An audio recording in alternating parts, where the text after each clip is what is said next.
Junction और मैं हूं आपके साथ यशस्वी।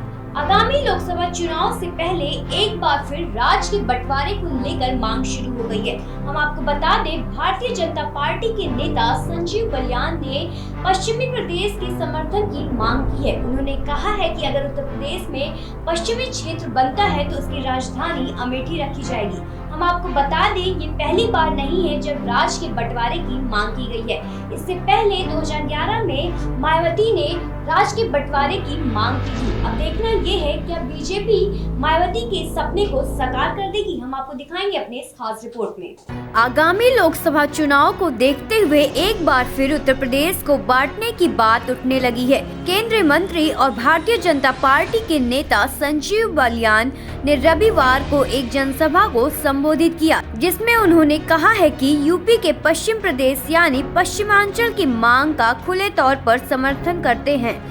मैं खोल कर कहता हूँ, हमेशा पश्चिम उत्तर प्रदेश अलग बनना चाहिए। साथ ही उन्होंने ये भी कहा है कि अगर यूपी का पश्चिमी क्षेत्र अलग राज्य बनता है तो उसकी राजधानी मेरठ होगी। मेरठ की राजधानी होनी चाहिए। फिलहाल उत्तर प्रदेश 4 हिस्सों में पूर्वांचल, पश्चिमांचल, बुंदेलखंड और अवध प्रदेश में बटा हुआ है। बलियान की मांग से पहले भी यूपी से अलग राज्य बनाने की मांग की जा चुकी है। साल 2011 में बहुजन समाज पार्टी की सरकार यूपी में थी। तब की मुख्यमंत्री मायावती ने इस मामले को विधानसभा में पेश किया था, जो ध्वनिमत के साथ पारित हो गया था। जानकारी के लिए बता दें कि बसपा के इस प्रस्ताव का कोई खास असर नहीं देखने को मिला, क्योंकि राज्यों के बंटवारे में अहम भूमिका संसद और केंद्र सरकार की होती है। बसपा सुप्रीमो को उस समय ना ही केंद्र और ना ही संसद का साथ मिला था। मायावती सरकार के इस फैसले को समाजवादी पार्टी ने खुले तौर पर विरोध किया और उस समय सपा का कहना था कि यूपी को बांटना किसी शर्त पर समाजवादी पार्टी नहीं सहेगी। सपा ने मायावती के इस फैसले को सिरे से नकार दिया था, लेकिन कांग्रेस और बीजेपी ने कभी खुलकर इस बात का विरोध नहीं किया। कहा जाता है कि दोनों ही पार्टियां दबे जुबान से ही सही कहीं ना कहीं मायावती के साथ थी। इसके अलावा साल 2022 के यूपी विधानसभा चुनाव के दौरान यूपी से एक अलग राज्य बनाने की मांग को लेकर जब सीएम योगी आदित्यनाथ से सवाल पूछा गया था, तो उन्होंने कहा था कि हम तोड़ने नहीं बल्कि जोड़ने में विश्वास रखते हैं।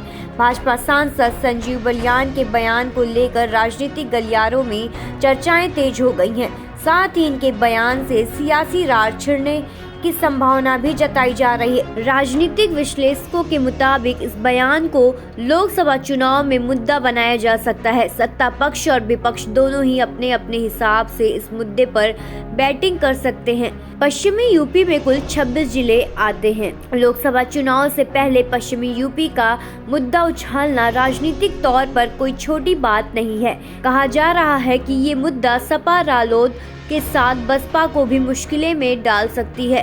पिछले आम चुनाव की बात करें तो बीजेपी पश्चिमी यूपी के 7 सीटों पर हार गई थी, जिनमें सहारनपुर, बिजनौर, नगीना, अमरोहा, संभल, मुरादाबाद और रामपुर की सीट शामिल थी। सियासत को सही तरह से समझने वालों का कहना है कि बीजेपी इस मुद्दे को उठाकर वेस्ट यूपी में अपना जादू चलाना चाहती है। इन सब के अलावा यूपी की सियासत पर नजर रखने वालों का ये भी कहना है कि ये मामला पश्चिमी यूपी से जुड़ा हुआ है।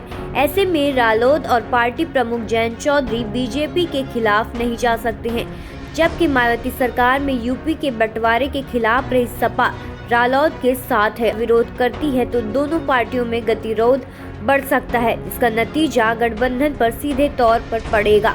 साथ ही बसपा के सामने भी बड़ी मुसीबत आ सकती है, क्योंकि कभी उसने भी विधानसभा में विधेयक लाकर यूपी से एक अलग राज्य बनाने की मांग की थी। खबरों से जुड़े रहने के लिए सब्सक्राइब करें हमारा चैनल इंडिया जंक्शन।